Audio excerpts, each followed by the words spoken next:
എന്ന് വെച്ചാൽ ആ നിരക്ക് 545 സർക്കാർ പറയുന്നത്, 5 രൂപ അധികത്തിൽ അത് കിട്ടിക്കൊണ്ടിരിക്കുന്നു. അത് തന്നെ സർക്കാർ വാങ്ങിക്കൊണ്ടിരിക്കുന്നു. ആ ഘട്ടത്തിലാണ്, ആ ദിവസങ്ങൾക്കകമാണ് ഈ പറയുന്ന 3 ഇരട്ടി വിലയ്ക്ക് ഇത് വാങ്ങുന്നത്. ചോദ്യം 1. 2, അങ്ങീ പറയുന്ന സാഹചര്യമുണ്ട്. അങ്ങീ പറയുന്ന സാഹചര്യത്തിൽ ഈ അനിത ടെക്സ്കോട്ട് ഈ 28/3 550 രൂപയ്ക്ക് ഇത് തരാമെന്ന് പറയുകയാണ്. 25,000 കിറ്റ് നമ്മൾ സാൻ ഫാർമയ്ക്ക് ആണിത് കൊടുക്കുന്നത്. 1550 രൂപയ്ക്ക് കൊടുക്കുന്നു. അവർ ഈ കിറ്റ് തന്ന എപ്പോഴാണ്? 21 ദിവസം കഴിഞ്ഞിട്ടാണ്. അതിനു മുൻപ് 550 രൂപയ്ക്ക് തരുന്നവർ അപ്പോൾ തന്നെ തന്നുകൊണ്ടും ഇരിക്കുകയാണ്. അപ്പോൾ എവിടെയാണ് ക്ഷാമം? എവിടെയാണ് ഈ 1550 ആയ കഥ?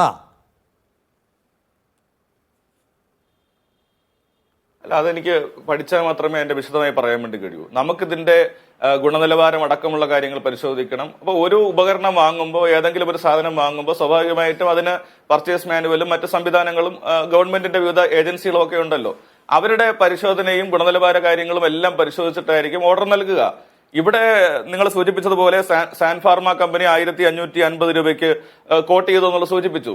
സ്വാഭാവികമായിട്ടും അന്നത്തെ കമ്മിറ്റി അത് പരിശോധിച്ച് ഗുണനിലവാരത്തിന്റെ അടിസ്ഥാനത്തിലായിരിക്കണം അത്തരമൊരു വില നിശ്ചയിക്കാൻ വേണ്ടി ഇടയായിട്ടുള്ളതെന്നാണ് ഞാൻ മനസ്സിലാക്കുന്നത്. ഞങ്ങൾക്കിത് കൂടുതൽ വിശദമായി പഠിച്ചാൽ മാത്രമേ ഈ കാര്യം കൃത്യമായി നമുക്ക് പറയാൻ വേണ്ടി കഴിയും. അത് വരും ദിവസങ്ങൾ നമുക്ക് പറയാൻ വേണ്ടി കഴിയും.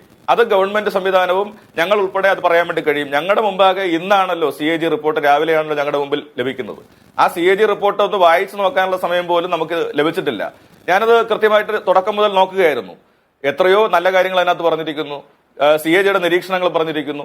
ഈ ഒരൊറ്റ പോയിന്റ് 10.23 കോടി രൂപയുടെ അധിക ചെലവിലേക്ക് നയിച്ചു എന്ന് പറയുന്ന ഒരു പാര എടുത്തിട്ടാണ് ആ ഗവൺമെന്റ് ചെയ്ത മുഴുവൻ കാര്യങ്ങളും തെറ്റാണ്, അഴിമതിയുടെ ഭാഗമായിട്ടാണ് ഇതെല്ലാം സംഭവിച്ചത് എന്ന് സ്ഥാപിക്കാൻ വേണ്ടി നിങ്ങൾ ശ്രമിച്ചുകൊണ്ടിരിക്കുന്നത്. അതിനെ സംബന്ധിച്ച് കൃത്യമായിട്ടുള്ള പഠനം നടത്തിയതിനു ശേഷം നമുക്ക് വീണ്ടും ഇരിക്കാം, അതിനെക്കുറിച്ച് ചർച്ച ചെയ്യാം. എന്തുകൊണ്ടാണ്, ഏത് സാഹചര്യത്തിലാണ് താങ്കൾ സൂചിപ്പിച്ചതുപോലെ 1553 രൂപ നൽകേണ്ടി വന്നത്? ഇത് കൃത്യമായി മറുപടി പറയാൻ വേണ്ടി കഴിയും. തീർച്ചയായിട്ടും ഞങ്ങൾ പറയുക തന്നെ ചെയ്യും. ശരി, ഡോക്ടർ ജിൻഡോ ജോൺ, ഒരു നിയമസഭാ സാമാജികൻ, ഒരു ആദരണീയനായ നിയമസഭാ സാമാജികൻ, ഇന്ന് ആ C&AG റിപ്പോർട്ട് കൈപ്പറ്റിയിട്ടല്ലേ ഉള്ളൂ. അത് വായിക്കാനുള്ള സാവകാശം വേണമെന്ന് പറഞ്ഞാൽ നമുക്ക് അദ്ദേഹത്തെ നിർബന്ധിക്കാൻ കഴിയില്ല. പക്ഷേ ഈ പറയുന്ന തോമസ് ഐസക്കിന് ഈ കാര്യങ്ങളിലെല്ലാം വ്യക്തതയോടെ മറുപടി പറയേണ്ട ഒരാളാണ്. തോമസ് ഐസക്ക് പറയുകയാണ്, തോമസ് ഐസക്ക് പിന്നെ പ്രശാന്ത് കൊടുത്ത ആനുകൂല്യം പോലും ഈ C&AGക്ക് കൊടുക്കുന്നില്ല. ഒറ്റയടിക്കത് BJPയുടെ C&AG ആണെന്ന് പറഞ്ഞ് അധിക്ഷേപിച്ചിരിക്കുകയാണ്.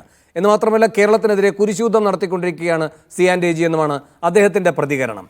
അപ്പോൾ ഇവരൊക്കെ തന്നെ കാര്യമായി പഠിക്കേണ്ടതുണ്ട്. C&AG BJPയുടെ കയ്യാളായി പ്രവർത്തിക്കുകയാണോ അല്ലയോ, അതല്ല C&AG BJPയുടെ കയ്യാളായി പ്രവർത്തിച്ചുകൊണ്ട് കുറച്ച് സ്ഥലങ്ങളിൽ